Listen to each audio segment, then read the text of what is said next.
Today's vocabulary day, and I'm going to share with you a few easy terms around a watch.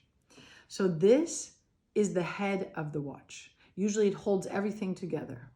And if I break it down, this is what you start with, the case.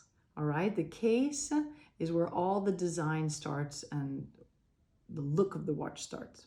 You take a case and then you will have to add the backing of a case, as well as glass sapphire. So then we're moving on.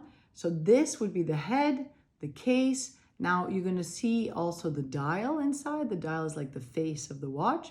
And the dial, inside the dial, the indexes can be either Roman numerals or Arabic numerals, or indexes or diamonds, or have none at all. Then you've got the crown on the side, and the crown controls obviously the hands of the watch that tells the time. And depending on your watch, you have 2 hands, 3 hands, or more if it's a chronograph.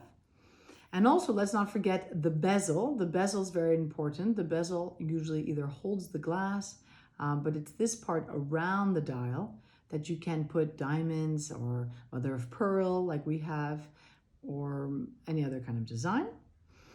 Then you've got the bracelet. So at Charriol, you have cables, that is our signature, or you have a metallic cascade bracelet, or you have leather, right? And then at the back of the watch, you have the clasp. So you have the signature Charriol clasp right here, that has been in our designs from the start, or the double deployable belt here. And you also have the Saint-Tropez, which is like a piece of jewelry, which is a mousqueton that hooks on.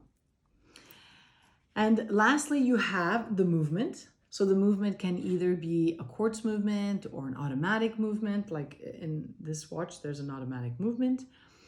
And you've also got chronograph movements and other complicated movements. For example, here, this is the chronograph. We have other counters inside, which have other hands. And you've got push buttons as well that control those. And on the back case, it's a skeleton case, which means you can see inside the movement. So that's just a short sampling of what some of the terms are. And if you're interested or you have questions, please ask me.